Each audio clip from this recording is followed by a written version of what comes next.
for myself and anybody else that takes over as the manager of Rangers, Mr. Struth was a measure of what you had to try and achieve. You knew right away that you had no chance of matching it. I mean, in the modern era, I don't think there's any chance of anybody staying at a football club the length of time that Mr. Struth did. But to actually stay that length of time is one thing, but to win the number of trophies that he won over that period is another thing. And it was a fantastic achievement. We consider that a lot of his stuff was disrupted by the Second World War. And even during that period, the club was successful enough in winning other trophies as well. So the man himself must have been, a fantastic manager in the sense of being able to keep longevity of winning, and also keep a motivation going for everyone concerned over that time that he was manager. You would have been one of the final Rangers managers to use the old office at the top of the marble staircase inside Ibrox, going in there on an almost daily basis as you would have. Did you feel the history in there and even some of the remnants of Bill Struth's time at the club? Yeah, there was still a few things there from the past. Very few initially, and after that, when I did go in, I thought it would be a nice thing to put managerial pictures in, considering that at the time there's only been 9 Rangers managers. So I managed to put them in the office. And when Dick Advocate arrived after I left, I don't think Dick used the office at all. So it became more of a kind of museum piece, if you like. And Sandy Jardine, who was in charge of all the artefacts that were involved at Rangers, Sandy brought a few back into the office, and it was there.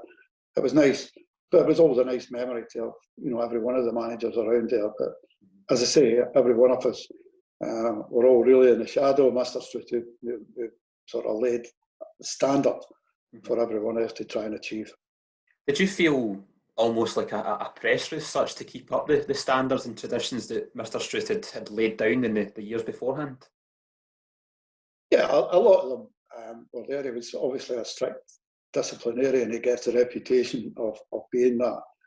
The aspects of Rangers players wearing a collar and tie to training was always something that was very difficult as we went into a more modern era to try and keep up. We tried to do that at the start. Graham did it, then I did it for a while. But as we got on, things have obviously became more casual. That aspect of it went away, but it doesn't take away from the fact that the basis of everything was put down to a discipline that he wanted all his players to undertake, and the standards that he tried to set for the club. And a lot of things change over a period of years, and obviously in the modern era, it's not the same as it was during Mr. Struth's time. But I think a lot of the things that he laid down are still reasonably prevalent in management at Rangers at the present day. I guess, particularly in your first spell, you would have had folk around the club, the likes of a Bob McPhail, a Bobby Brown, who would have played under Mr. Struth. Were they good to lean on, to look back to that era and understand exactly what it was he was trying to get across in his time as manager, and then in terms of also keeping those traditions and standards going?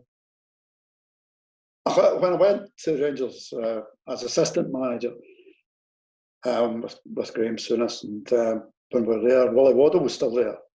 And Mr. Waddle obviously had, known what it was like to work with Mr. Struth. And he obviously tried to keep a lot of the things going as a manager. And he was always an influence when Graham and I were there at the start. So it was always very difficult when someone leaves a legacy, as Mr. Struth did. As I said to you right at the very start, you realise that you're never going to match that. So you're always a little bit in awe of that. And, when you spoke to Mr. Waddle about Mr. Struth, and you realised that he was a man who knew what he wanted. He was always one. I don't think he was a player in his own right. I think he was he was an athlete rather than a footballer. So therefore, he did extremely well changing from his sport to football, and the realisation that a football team's made up of really good players was always evident in the number of players that, I heard my grandfather speak about during the time. There were some great players at Rangers Football Club. Well, Mr. Struth was there, and any manager, even at that time, would need really good players to win, and the same as you need really good players to win in a current period of time. And just finally, fantastic now, as it would have been in your second spell, you came into Ibrox, you've got the bust of Mr. Struth on the marble staircase. It's now the Bill Struth main stand. Fantastic to know that even today his legacy lives on within the football club. Yeah, it's there, and it's Rangers. I mean, he more than anyone else laid the foundation for Rangers. I was once asked if I could have one word to sum up Rangers, and I said they were winners. That's the word I would use for Rangers. We've won so many league championships over the years, I think more than any other team in the world. And therefore, for us that get a chance to manage Rangers Football Club, that's what you've got to do. You've got to win, and it's a difficult task.